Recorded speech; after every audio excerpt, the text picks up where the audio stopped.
साथियों, आज जिस परिवेश में भारत के नागरिक जी रहे हैं, ये अचानक नहीं आया है। इस परिवेश में, जिस परिवेश में हम लोग जीते हैं, 74 साल जिस संविधान में रहते हुए हम अपने जीवन को आगे बढ़ा रहे हैं, इससे पहले जो भारत की परिस्थितियां थी, वो परिस्थितियां बड़ी अजीब थी। इस देश के अंदर पूंजीवाद था, इस देश के अंदर धार्मिकवाद था, इस देश के अंदर अराजकता थी, इस देश के अंदर चीटिंग होती थी, इस देश के अंदर बेईमानी होती थी, इस देश के अंदर अत्याचार होते थे, इस देश के अंदर अन्याय होता था, इस देश के अंदर डिस्क्रिमिनेशन होता था, इस देश के अंदर लूट होती थी, इस देश के अंदर राइट्स होते थे, इस देश के अंदर अन्याय होता था, इस देश के अंदर महिलाओं का अधिकार नहीं थे, इस देश के अंदर किसी को वोट डालने का अधिकार नहीं था। ये सारी जो परिस्थितियां थी इस देश के अंदर थी, लेकिन इस देश के संविधान लागू होने के बाद इस देश के अंदर परिस्थितियां बदली। और परिस्थितियां क्या बदली? इस देश के अंदर इस संविधान ने सिखाया कि इस देश के अंदर भाईचारा होना चाहिए, इस देश के अंदर इंसानियत होनी चाहिए, इस देश के अंदर ह्यूमैनिटी होनी चाहिए, इस देश के अंदर एक दूसरे का सम्मान करना चाहिए, इस देश के अंदर देश की एक गरिमा, एक व्यक्ति की गरिमा का सम्मान होना चाहिए, इस देश के हर नागरिक को नागरिकता अधिकार मिलेगा, इस देश का हर आदमी वोट का अधिकार पाएगा, इस देश का हर आदमी एमएलए बन सकता है, इस देश का हर आदमी एमपी बन सकता है, हर इस देश का हर आदमी आईएएस बन सकता है, पीसीएस बन सकता है, जज बन सकता है, एडवोकेट बन सकता है, कलेक्टर बन सकता है। इस देश की व्यवस्था को चलाने वाला एक व्यक्ति बन सकता है। ऐसी व्यवस्था इस देश के बाबा साहब डॉक्टर अम्बेडकर साहब ने इस संविधान के माध्यम से भारतवासियों को दी। लेकिन देखने में आता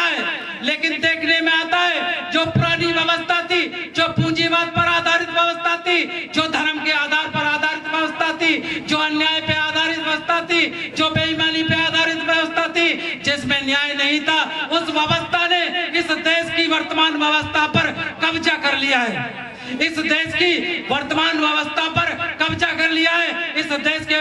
धर्म के आधार पर, इस देश के अंदर जाति के आधार पर, इस देश के आधार पूंजी के आधार पर लोगों की वोटों को खरीदा जाता है, इस देश के प्रतिनिधियों को खरीदा जाता है, इस देश की सरकारों को बदलने का काम किया जाता है। इस देश के नागरिकों को समझना होगा, इस देश के नागरिकों को समझना होगा, जिसकी वजह से इस देश की जो देश के पास जो पैसा इकट्ठा होता है, जो टैक्स के माध्यम से इकट्ठा होता है, देश की संपदाओं के माध्यम से इकट्ठा होता है, उस पैसे का गलत इस्तेमाल किया जाता है। इस सरकारों के माध्यम से आप लोग देखते हैं कि अंत दिनों में किसी भी व्यक्ति को अमीर बना दिया जाता है और किसी भी व्यक्ति को गरीब बना दिया जाता है। यही कारण है कि 74 साल के बावजूद भी, इस देश के चलने के बावजूद, संविधान के अनुसार चलने के बावजूद भी इस देश के अंदर गरीबी और अशिक्षा समाप्त नहीं, गरीबी और अशिक्षा और ये जो असमानता की समस्या है, जो डिस्क्रिमिनेशन की प्रॉब्लम है, ये समाप्त नहीं हुई है। इस देश के अंदर जो आज वैज्ञानिकवाद होना चाहिए था, जो भारत का संविधान जब लिखा गया था, सारी दुनिया में कहा गया था कि भारत के संविधान को लिख करके डॉक्टर अम्बेडकर साहब ने इस देश को दुनिया के देशों से 1000 साल आगे कर दिया है। लेकिन आज देखने में आता है, हम लोग दुनिया में देखा जाता है, इस देश का प्रधानमंत्री सारी दुनिया में जाता है और कहता है कि भारत में आप लोगों को हम सस्ते मजदूर देंगे, सस्ती व्यवस्था देंगे, और जिससे आप लोग भारत का विकास, अपना विकास कर सकते हैं और भारत का विकास भी कर सकते हैं। लेकिन पूरे संसार में घूमने के बाद जब प्रधानमंत्री भारत आता है तो कोई भी देश इस देश के अंदर पैसा लगाने नहीं आता। उसका कारण यह है कि जिस देश के लोग अपने ही देश के लोगों के साथ अन्याय करते हो, अत्याचार करते हो, बेईमानी करते हो, चीटिंग करते हो, धोखेबाजी करते हो, मर्डर कर देते हो, बेईमानी करते हो, वो देश के विदेशी लोग इस देश के अंदर पूंजी लगाने क्यों आएंगे। इसलिए आज जरूरत है कि इस देश के संविधान को समझने के लिए और इस देश के अनुसार इस संविधान को चलाने के लिए इस भारत के नागरिकों को जिम्मेदारी अपने हाथ में लेनी होगी, तभी इस देश की समस्याओं का समाधान होगा। लेकिन मैंने देखा है, हम लोग देखते हैं, जो लोग बाबा साहब को मानते हैं, जो संविधान की बात करते हैं, वो जातियों की बात करते हैं, धर्म की बात करते हैं, क्षेत्र की बात करते हैं। लेकिन मैं आप लोगों को आज साफ बता देना चाहता हूँ, जो जाति की बात करता है वो जाति का नेता होता है, जो धर्म की बात करता है वो धर्म का नेता होता है, जो गली मोहल्ले की बात करता है वो गली मोहल्ले का नेता होता है, जो प्रदेश की बात करता है वो प्रदेश का नेता हो जाए, और जो राष्ट्र की बात करता है वो राष्ट्र का नेता होता है, जो अंतर्राष्ट्रीय बात करता है वो अंतर्राष्ट्रीय नेता होता है। अगर आप लोगों को इस देश को बनाना है और इस देश को मजबूत करना है तो आप लोगों को राष्ट्रीय नेता बनना होगा, अंतर्राष्ट्रीय नेता बनना होगा। इस देश के अंदर क्या बेईमानी, चीटिंग, धोखाधड़ी, बेईमानी हो रही है वो चीज समझनी होगी, और अंतर्राष्ट्रीय स्तर पर हमारी कैसे पहचान बिगाड़ी और बनाई जा रही है ये बात भी आप लोगों को पता करनी होगी, तभी आप लोगों की समस्याओं का समाधान होगा। ये संविधान कहता है कि इस देश के अंदर ना तो कोई ऊपर से कोई ताकतवर है, ना दुनिया के किसी देश में कोई ताकतवर है। अगर ताकतवर है तो इस देश का संविधान सबसे ताकतवर है। ना हिंदू के, बहुत सारे लोग कहते हैं ये देश हिंदुओं के आधार से चलेगा, कुछ लोग कहते हैं मुसलमानों के आधार से चलेगा, कोई कहता है ईसाइयों के हिसाब से चलेगा, कोई पारसियों के हिसाब से चलाना चाहता है। वो क्यों कहना चाहता है? क्योंकि हमारी रहने की आदत ऐसी हो गई है। लेकिन कोई ये नहीं कहता कि इस देश की अगर सारी समस्याओं का समाधान हो सकता है तो इस संविधान से हो सकता है, और ये देश चलेगा तो संविधान के आधार पर चलेगा, तभी इस देश की समस्याओं का समाधान होगा। साथियों, मैं आप लोगों को और बात कहना चाहता हूं, ये संविधान कहता है इसमें सेकुलरिज्म की डेवलप करने की बात करता है। सेकुलरिज्म का मतलब होता है कि राष्ट्र का कोई धर्म नहीं है बल्कि नागरिकों का धर्म है, और जो नागरिकों का धर्म है ये संविधान सभी धर्मों का सम्मान करता है। लेकिन सच्चाई है कि सभी धर्मों का सम्मान करते हुए इस देश की नागरिकता को मजबूत करता है, इस देश के लोगों को वोट का अधिकार देता है, नागरिकता का अधिकार देता है। वोट का मतलब होता है कि आप इस देश के अंदर रह सकते हैं, जमीन खरीद सकते हैं, इस देश की व्यवस्था को चला सकते हैं। इस वोट को आप लोगों को समझना होगा, इस नागरिकता के महत्व को आपको समझना होगा। बार बार आपके नागरिकता के और वोट के अधिकार को छीनने का प्रयास किया जाता है। जब चुनाव आता है तब भी आपका अधिकार छीना जाता है, जब चुनाव के बाद